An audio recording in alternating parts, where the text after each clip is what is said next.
அனைவருக்கும் வணக்கம். இப்போ நம்ம வந்து மஞ்சுமல் பாய்ஸ் மாதிரியே மலையாளத்தில் ஒரு செம ஹிட்டான படம் தான் பிரேமலு. அந்த படத்தை பற்றி தான் பார்க்க போகிறோம்.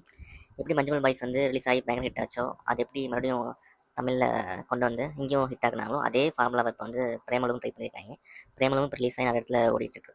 அப்படி எங்கள் ஏரியாவில் ரிலீஸ் ஆனதுனால சரி ஓகே, படம் வந்து ஆல்ரெடி செம்மையாக இருக்குனாய், நான் எப்படா ஓடிடி ரிலீஸ் ஆகும் பார்க்கலாம்னு நினச்சிட்டு இருந்தேன்.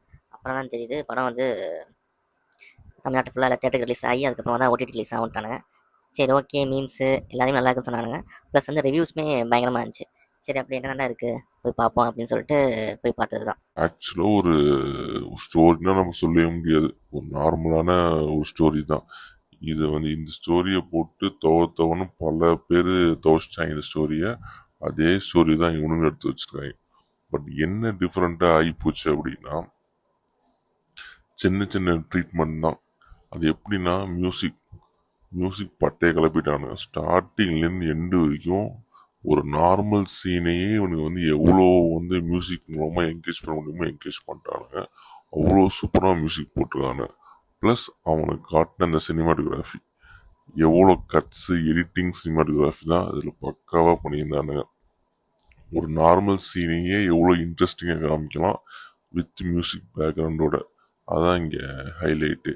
நம்ம யோசிச்சு பார்த்தோன்னு தெரியும், இது இந்த சீனில் ஒன்றும் பெரிய விஷயமா எதுவுமே இல்லையடா, நார்மல் சீன் தானே அப்படின்னு தோணும். ஆனால் நம்ம அந்த சீனை கடந்து வந்ததுக்கப்புறம் பார்க்குறப்ப தான் நார்மல் சீன் மாதிரி தெரியும். ஒயில் ட்ராவலிங் அந்த சீனை நம்ம கடந்து வர்றப்ப நம்மளுக்கு அது போர் அடிக்கலை, எதுவுமே பண்ணல, இன்ட்ரெஸ்டிங்காக தான் இருந்துச்சு.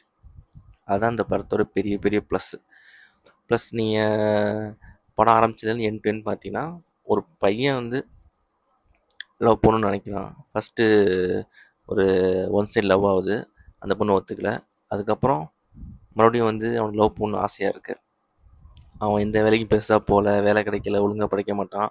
பட் லவ் பண்ணணும்னு ஆசை இருக்குது. அப்படி ஒரு பொண்ணை பார்க்குறப்போ உண்மையாக லவ் வருது. அந்த பொண்ணுக்காண்டி இவன் பின்னாடியே வரான், அலையிறான். ப்ளஸ் அந்த பொண்ணுக்கு பிடிச்சதெல்லாம் பண்ணுறான்.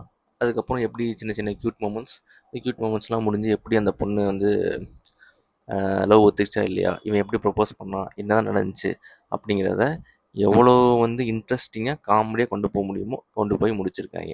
இல்லை ப்ளஸ்ஸே காமெடி, அப்புறம் அந்த சீன்ஸை எப்படி மேக் பண்ணாங்க, எவ்வளோ இன்ட்ரெஸ்டிங்காக கொண்டு போனாங்க, background music plus editing and cinematography தான். இதுதான் அந்த படத்தோட ஹைலைட்டு. இது இல்லைன்னா அந்த படம் ஊற்றியிருக்க வேண்டியதுதான். ஏன்னா இந்த கதையை பல பேரை அடித்து துவைச்சி காயப்போட்ட கதை தான் அது. ஒரு நார்மல் ஒரு ஸ்டோரி தான். இந்த ஸ்டோரியை நம்ம சிவகார்த்திகேயன், அப்புறம் சிம்பு, எல்லாருமே விஜய் எல்லாருமே இந்த கதையை பண்ணியிருக்கானுங்க. அது மாதிரி ஒரு கதை தான். நார்மலாக ஒரு பையன் ஒரு பொண்ணை பார்த்தோன்னே ஸ்டாக் பண்ணுறான், போகிறான், வலிக்கிறான், பேசுகிறான், லவ் பண்ணுறான், கரெக்ட் பண்ண நினைக்கிறான். அப்போ இன்னொருத்தன் அதில் குறுக்க நிற்கிறான். அவன் அந்த பொண்ணுக்கு ட்ரை பண்ணுறான். இவன் என்ன பண்ணுறான்னா அந்த பையனை எப்படியா சைடு போட்டு இவன் வரணும்னு பார்க்குறான். இந்த ஒரு கலவரத்தில் நடக்கிற காமெடி ப்ளஸ் இது எவ்வளோ எங்கேஜிங் கொண்டு போக முடியுமோ, எவ்வளோ இன்ட்ரெஸ்டிங் கொண்டு போகுமோ, எவ்வளோ காமெடியாக கொண்டு போக முடியுமோ வித்து மியூசிக்கோட. இந்த மியூசிக் தான் ஹைலைட்டு. படம் பார்க்குறப்பே எனக்கு மியூசிக் பிடிச்சிருச்சு. படம் பார்த்துட்டு நேராக வீட்டுக்கு வந்ததுக்கப்புறம் மறுபடியும் ஸ்பாட்டிஃபைல ஆல்பமில் போயிட்டு எல்லா மியூசிக்கும் பார்த்துட்டு என் செல்ஃபோனுக்கு ஹெலோ டின்க்கு என்ன மியூசிக் வைக்கலாங்கிற அளவுக்கு போயிடுச்சு. அப்போனா பாருங்கள், படத்தில் ஒன் டைம் நான் பார்க்குற படத்தில் அந்த மியூசிக் எவ்வளோ அட்ராக்டிவாக அவங்க பண்ணியிருக்காங்கன்னு. இதுக்கு முன்னாடி பிரேமலூரில் என்ன மியூசிக்கு, என்ன கதை எதுவுமே தெரியாமல் பிளாங்காக தான் போனேன். பட் போய் வெளில வரப்போ அந்த மியூசிக்லாம் அப்படியே மனசில் பதிகிற அளவுக்கு மியூசிக் போட்டிருக்கானுங்க. ஒரு டைம் நீங்கள் கேட்டாலே அந்தளவுக்கு உங்களுக்கு பிடிச்சிடும். அந்தளவுக்கு எல்லா சாங்ஸுமே பயங்கரமாக இருந்துச்சு. நிறையா ஒர்க் அவுட் பண்ணியிருக்காங்க. சினிமாட்டோகிராஃபி எடிட்டிங்கும் வேறு லெவலில் பண்ணி இந்த படத்தை எவ்வளோ எங்கேஜிங் கொண்டு விடுமோ எனக்கு எவ்வளோ எங்கேஜிங் கொண்டு போயிட்டாங்க. நீங்கள் படம் முடிச்சுட்டு வெளில வரப்போ படம் நல்லா இருக்குங்கிற இம்ப்ரெஷன் தான் இருக்குது.